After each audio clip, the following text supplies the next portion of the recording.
ખાનપાનમાં અને આપણી આહાર વિહારની અંદર જ તે કંઈ ફેરફારો કરીને કબજિયાત ન થાય અથવા થઈ હોય તો એને મટાડી શકાય એવું શું કરી શકાય? અમે તો લાઈફસ્ટાઈલની વાત કરીએ છીએ, એટલા માટે એના ઉપર તમે થોડું ફોકસ કરીને અમને જણાવો. સૌથી પહેલા જે મેં કીધું એમ લિક્વિડ ઇન્ટેક વધારી દો. કદાચ તમે પાણી એકલું તમને ભાવતું નથી તો બહુ બધા ઓપ્શન્સ છે. તમે ધાણા સાકરનું પાણી લઈ શકો, વરિયાળી સાકરનું પાણી લઈ શકો, તમે કાળી દ્રાક્ષનું પાણી લઈ શકો, ખજૂરનું પાણી લઈ શકો.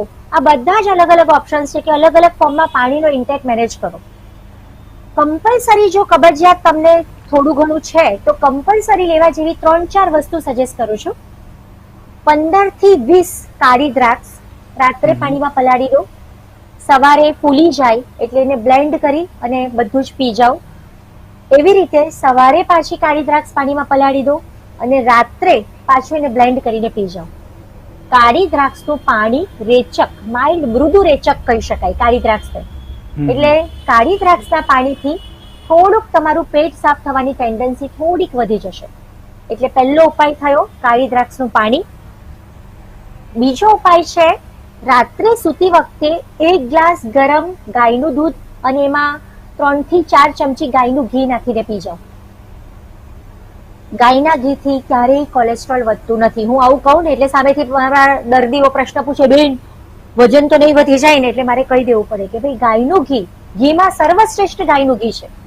એટલે ગાયના દૂધમાં, ગરમ ગાયના દૂધમાં તમે ગાયનું ઘી નાખીને પી જાઓ. આ એનો બીજો ઉપાય થયો.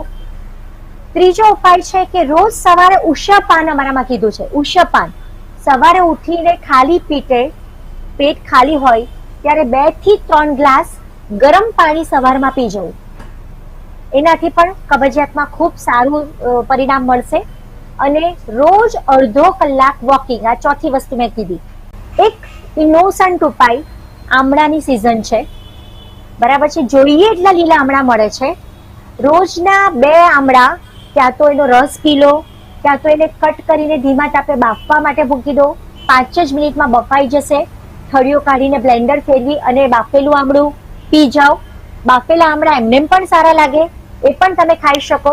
એટલે રોજ જો સાંજના સમયે 4 થી 6 ની વચ્ચે 2 આમળા ખાવામાં આવે તો પણ એની લેક્ઝેટિવ ઇફેક્ટ ઉત્તમ છે.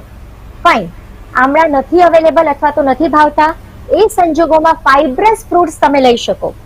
ફાઇબ્રસ ફ્રૂટ્સમાં દ્રાક્ષ તો છે જ, પણ એના સિવાય મોસંબી ને સંતરા, 2 મોસંબી કે 2 સંતરા, રસ નથી પીવાનો, એમને તમે ખાઈ જશો તો એની પણ ઉત્તમ લેક્ઝેટિવ ઇફેક્ટ જોવા મળશે.